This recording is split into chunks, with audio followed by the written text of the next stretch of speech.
আবারও 72 ঘন্টার হরতালে দেশবাসী, 20 দলের ডাকা এই হরতালে রাজধানী জনজীবন প্রায় স্বাভাবিক রয়েছে। ঢাকার বাইরের জেলাগুলিতেও যান চলাচল বেড়েছে বলে জানিয়েছে স্থানীয় সংবাদকর্মীরা।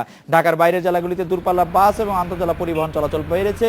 পণ্যবাহী ট্রাকের সংখ্যাও রাস্তায় তুলনামূলক বেশি দেখা গেছে। বিভাগীয় জেলা শহরের দোকানপাট খোলা রাখা হয়েছে। বড় শোরুমগুলো নিরাপত্তাজনিত কারণে ট্রেনের সময়সূচিতে বিলম্ব থাকলেও যাত্রীর চাপ দেখা গেছে।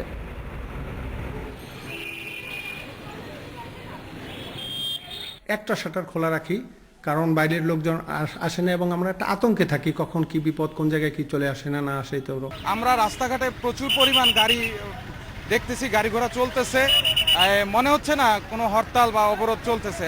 এখন গাড়ি বাধ্য হয়ে আমাদের চালাতে হবে এবং মালিকও চালাচ্ছে গাড়ি। আমরা মনে করেন আমাদের এই গাড়ি না চাললে আমাদের সংসার চলে না। এখন এইভাবে আমরা এখন আর বসে থাকতে রাজি না। দেশের বিভিন্ন জায়গায় পুলিশ ও যৌথ বাহিনীর সাথে জামাত শিবির কর্মীদের সংঘর্ষ হয়েছে। চট্টগ্রামে পিকেটারদের ছোড়া ককটেল বোমায় গুরুতর আহত হয়েছে ট্রাকের এক হেলপার। এছাড়া সকালে লক্ষ্মীপুরে মিয়ার রাস্তার মাথায় হরতালের সমর্থনে জামাত শিবিরের সাথে পুলিশের পাল্টা ধাওয়া হয়। এক পর্যায়ে কয়েক রাউন্ড গুলি ছোড়ে পুলিশ। ওই সময় এক শিবির কর্মী গুলিবিদ্ধ হয়। এদিকে গতরাতে দিনাজপুরে চিরির বন্দর এলাকায় জামাত শিবিরের সাথে যৌথ বাহিনীর সংঘর্ষ হয়েছে। সংঘর্ষে আহত হয় পুলিশের 5 সদস্য।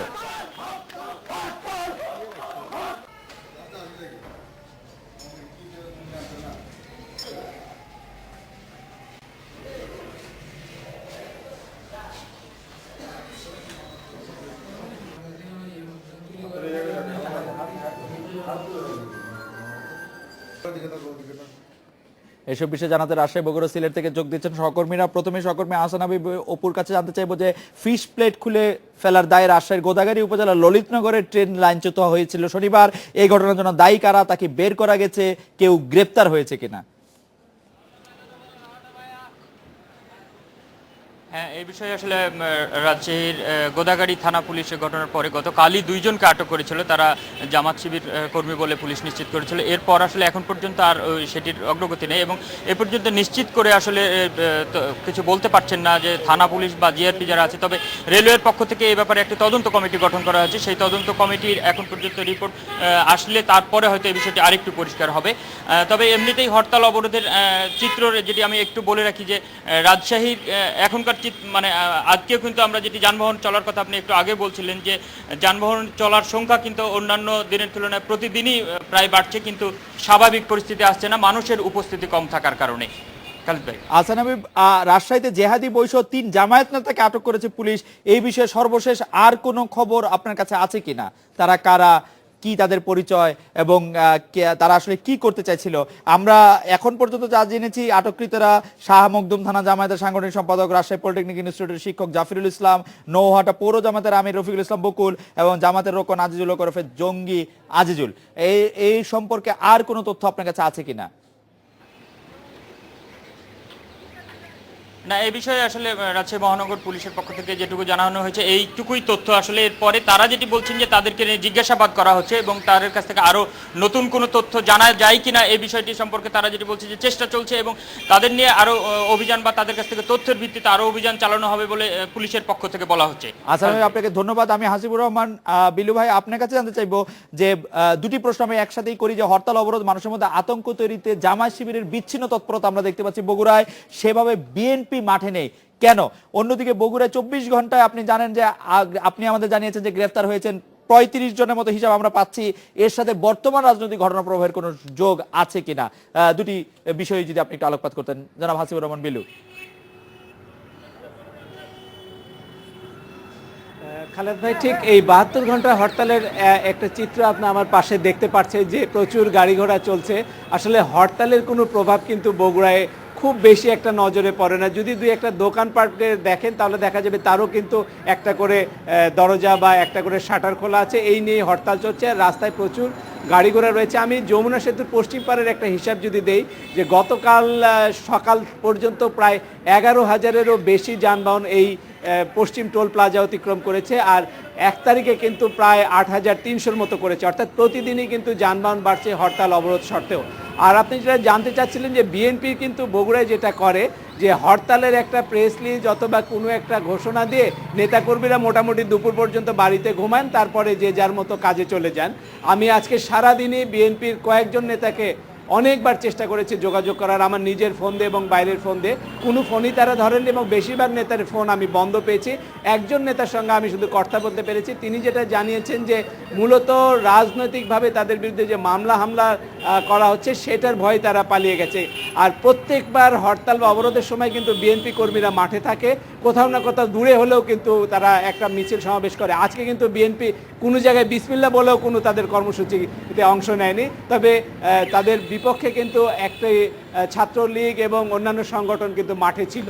আর সব মিলিয়ে কিন্তু বগুড়ায় এখন পর্যন্ত কোথাও কোনো সহিংস ঘটনা ঘটেনি। হরতাল পরিস্থিতিও ভালো রয়েছে, অবরোধেও কিন্তু যানবাহন চলাচল করছে।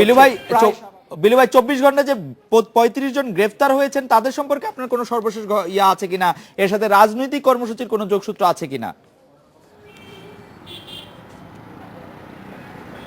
আমি যে কয়জনের গ্রেপ্তারের কথা পুলিশের কাছ থেকে পেয়েছি তারা কিন্তু সবাই কোনো না কোনোভাবে রাজনৈতিক কর্মকাণ্ডের সাথেই ছিলেন। বিশেষ করে আপনি জানেন যে নাশকতায় বগুড়ায় কিন্তু প্রচুর মামলা দায়ের হয়েছে, এসব আসামির অধিকাংশই কিন্তু নাশকতার সাথে জড়িত। বিশেষ করে গাড়িতে অগ্নিসংযোগ এবং ককটেল হামলার কারণেই কিন্তু এদের বিরুদ্ধে মামলা রয়েছে। একেবারে এগুলো নতুন মামলা, এর বাইরেও কিন্তু পুরনো মামলার কারণেও অনেককে পুলিশ গ্রেপ্তার করেছে। হাসিবুর রহমান বিলু, আপনাকে ধন্যবাদ। আমি জনাব আলাজাদের কাছ থেকে জানতে চাইবো যে সিলেটে শিবিরের হামলায় পুলিশ সহ 2 জন আহত হয়েছে, এই বিষয়ে আর কোনো তথ্য আপনার কাছে আছে কিনা, কেউ গ্রেপ্তার হয়েছে কিনা?